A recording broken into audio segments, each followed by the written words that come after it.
Time for an American Family News Update. I'm Bronson Woodruff. Iran's president and foreign minister were both killed in a helicopter crash in the northwestern part of the Islamic Republic.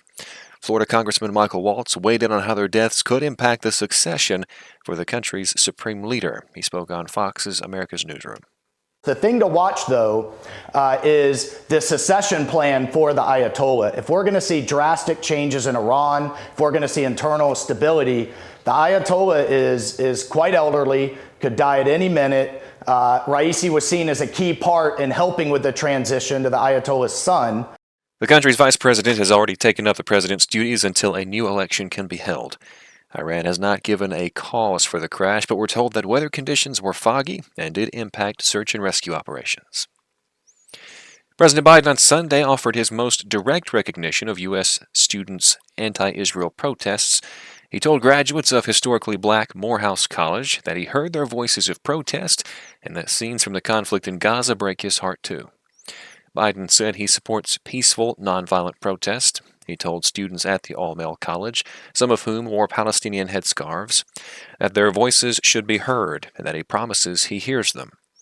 The president spent much of the approximately 30-minute speech focusing on his interpretation of racial issues in the country.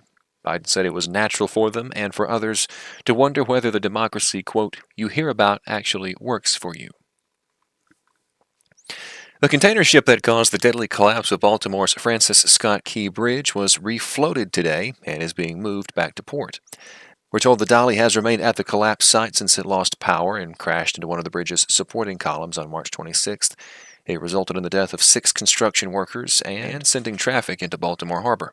This morning's high tide was expected to bring the best conditions for crews to refloat and to start moving the ship. That's according to a statement from the Key Bridge Response Unified Command. Several tugboats are escorting the dolly on its 2.5-mile path to the marine terminal. The work is expected to last at least 21 hours. Court resumed today in the New York hush money trial involving former President Donald Trump.